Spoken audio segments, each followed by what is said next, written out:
한국 경제가 심상치 않습니다. 최근 들어서 한국 경제는 망할 것이다, 추락한다 등등 자극적인 기사들을 많이 볼 수 있는데, 최근에 에코프로가 폭등을 하면서 다음 폭등할 섹터를 찾는 분들이 굉장히 많았습니다. 에코프로가 100만원 밑으로만 떨어져도 풀매수할 거야 라는 분들도 정말 많았어요. 제 주변 지인들이 폭등이 예상되는 다음 섹터를 물어볼 때마다 항상 했던 말이 기억나네요. 주식할 거면 차라리 미국 주식해 라는 말을 했고, 다음 폭등할 섹터를 찾기 전에 환율부터 봐야 된다고, 국내 주식은 되도록 하지 말라고 말렸던 기억이 나네요. 개인적으로 이번 연말부터 내년 상반기 한국은 굉장히 힘들 거예요. 오늘은 현재 한국이 갖고 있는 위험에 대해서 말씀을 해드릴게요. 얼마 전 이창용 한국은행 총재가 국정감사에서 한국은 현재 경기 침체가 맞다 라고 인정을 했죠. 이창용 총재는 한국이 경기 침체에 빠진 걸 여태껏 몰랐을까? 당연히 알았을 겁니다. 알면서도 시시했겠죠. 미국이 금리를 인하하면 자연스럽게 해결될 문제이니까 일 키우지 말고 기다려 보다가 미국이 금리를 인하하면 따라서 금리를 내릴 생각이었죠. 근데 막상 미국이 금리를 인하하지 않고 고금리 정책을 길게 끌고 가니까 어쩔 수 없이 이실직고하는 것처럼 보여집니다. 여태껏 한국은행이 해온 정책을 보면은 대략적으로 알 수 있습니다. 지난 2021년 8월부터 올해 1월달까지 10차례에 걸쳐 연 0.5%던 기준금리를 3.5%까지 3%포인트 인상한 후에 2월부터 이번까지 6차례 연속 동결을 해왔죠. 보통 미국을 제외한 신흥국들은 미국이 금리 인상 정책을 펼치면 미국보다 금리를 빨리 올리거나 더 높은 폭으로 올려야 됩니다. 자, 생각해 볼게요. 내가 채권에 투자를 하고 싶은데 고를 수 있는 선택지는 미국 국채와 한국 국채 두 가지가 있습니다. 전 세계에서 안전자산으로 인정받는 미국 국채를 사면 5%의 이자를 받죠. 반면에 한국 국채를 사면 3.5%의 이자를 받습니다. 여러분은 어떤 국채를 투자하실 건가요? 당연히 미국 국채죠. 기존에 한국 국채를 투자하거나 한국 시장에 투자를 하고 있던 외국인 투자자들도 다 미국 국채를 사거나 달러 시장으로 움직이게 될 겁니다. 그렇게 되면 한국은 외환자금 이탈이 일어나면서 환율은 떨어지겠죠. 이 때문에 미국이 금리를 인상하면 미국이 아닌 신흥국들은 금리를 먼저 올리거나 아니면 더 높은 폭으로 올려서 외환이 이탈하지 않게끔 방어해줘야 됩니다. 물론 변수는 있죠. 작년부터 지금까지 많은 전문가분들이 하는 이야기가 있습니다. 한국은 수출도 잘 되고 경제 성장률이 다른 국가들보다 월등히 높기 때문에 미국과의 금리 차이가 나더라도 외환 자금이 이탈하지 않을 것이다 라는 말을 해오고 있고, 지금도 금리 인상을 안 해도 걱정 없다 라는 분석들을 내놓고 있죠. 이 분석은 한국의 경제 성장률이 받쳐주었을 때 성립이 되는 겁니다. 지금 한국은 경기 침체죠. 얼마 전 IMF에서 10월 세계 전망을 발표했고, 올해 한국의 경제 성장률 전망치를 1.4%로 발표를 했습니다. 세계 경제 성장률 평균 전망치를 3%로 보고 있기 때문에 한국의 경제 성장률은 평균보다도 현저히 낮은 수치입니다. 7월 2.1%였던 한국의 경제 성장률을 4연속 하향 조정하고 있는 상황이고요. 잃어버린 30년을 겪고 있는 일본은 한국보다 더 높은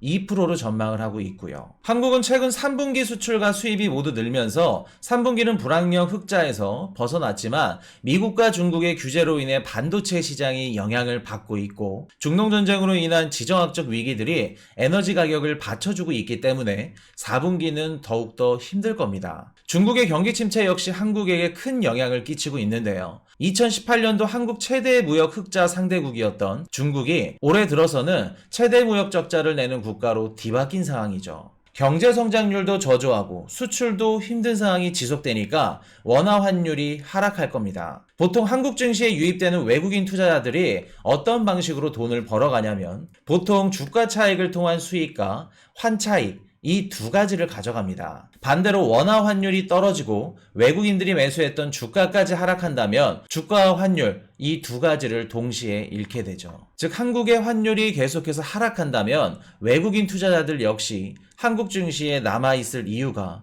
없다는 겁니다. 현재 한국과 미국의 금리 차이는 최대 2%포인트까지 벌어져 있는 상황인데, 외환자금이 이탈하지 않는다고 보장할 수 없습니다. 내가 채권 투자자라면 한국에 투자 안 합니다. 한국은 2021년도부터 금리 인상을 큰 폭으로 했었어야만 됩니다. 아무리 늦더라도 올해 초에는 해야 했지만 이미 시기를 놓쳤죠. 금리를 올리기 전에 PF 대출이 터지거나 부동산 시장이 무너질 것 같으니까 미국이 금리를 내릴 때까지 동결하면서 지켜보자는 생각이었겠죠. 올해 폐업한 종합건설업체가 400곳 정도 된다고 하는데 하루에 1.5개의 건설업체가 파산한 겁니다. 사실 이 기사는 몇 년 전에 나왔어야 되는 기사입니다. 한국은 2021년도부터 금리를 높게 올리면서 구조조정을 이미 들어갔어야 됐는데 시기를 놓친 거죠. 수년 전부터 몸에 작은 상처가 났는데 괜찮아질 거야. 좀 더 지켜보자. 라는 안일한 생각 때문에 지금은 상처가 골마서 합병증으로 전이가 된 상황이죠. 건설업계에 종사하시는 분들은 더욱더 잘 아실 겁니다. 현재 한국의 건설 시장이 어떤 상황인지, 임금 체불은 기본이고 지급보증은커녕 이자만 갚으면서 생명을 유지하고 있는 상황이죠. 한국의 부동산 시장도 마찬가지입니다. 중국의 부동산 시장과 굉장히 닮아 있어요. 나중에 한국의 건설 시장과 부동산 시장을 풀어서 영상으로 올려드릴 텐데 참 마음이 좋지 않습니다. 금리 인상 시기도 구조조정 시기도 둘 다 놓친 한국이 위기를 극복할 수 있는 방법은 단 한 가지 있습니다. 노동력 공급을 통한 수출 확대인데요. 한국은 GDP 40% 이상이 수출을 통해서 나오기 때문에 제조업 베이스 기반을 통한 수출이 잘 돼야 살아남을 수 있습니다. 저출산 고령화 시대로 인해 노동력이 부족한 상황을 해결하기 위해서는 이민자 정책 등 다양한 노동력을 공급할 수 있는 정책을 개선해야 될 것이고 수출에 의존하는 산업 구조 역시 다변화를 통해서 미리 대비해야겠죠. 이 위기를 몇 년만 잘 버틴다면 한국은 지리적 이점을 활용해서 지금보다 더 강대국으로 올라갈 가능성이 매우 높은 나라예요. 강달러의 고금리, 게다가 계절적 요인으로 인해 에너지 가격 상승까지 이번 연말과 내년 상반기는 한국에게 극심한 한파가 찾아올 겁니다. 현재 한국의 자영업자 비중이 20% 아래선으로 내려갔을 정도로 높은 금리의 대출이자 그리고 경기 불황으로 매출 감소까지 주변의 자영업자분들과 몇 마디 나눠보면 경기가 얼마나 안 좋은지 체감할 수 있죠. 이렇게 경기가 불안정해도 실물 경제를 인지 못하는 몇몇 투자자들이 아직까지도 행복회로를 돌리면서 허황된 꿈을 쫓고 있을 겁니다. 불과 몇 개월 전만 하더라도 에코프로로 수백 프로 수익을 내면서 2021년도 불장이 아직 끝나지 않았다. 이런 생각하시는 분들 계실 겁니다. 지금도 어떤 종목이 폭등할지 연구하는 분들도 계실 거예요. 주식 투자를 하다 보면 꼭 매수해야지만 돈을 버는 게 아닙니다. 지금은 현금을 쥐고 있기만 해도 돈을 버시고 있는 겁니다. 쥐고 있다가 기회가 찾아왔을 때 사용을 하는 거죠. 지금이라도 소비 줄이셔야 됩니다. 그리고 현금 보유 잘 하셔야 돼요. 내년부터는 현금이 정말 많이 필요하실 겁니다. 힘들 때일수록 경제 공부를 하면서 투자를 하는 방법도 좋은 방법이라 생각이 돼요. 보통 많은 투자자분들이 차트와 가격을 보면서 시장에 대응을 하고 있는데 실물 경제를 배제하고 맹목적으로 차트와 가격만 보고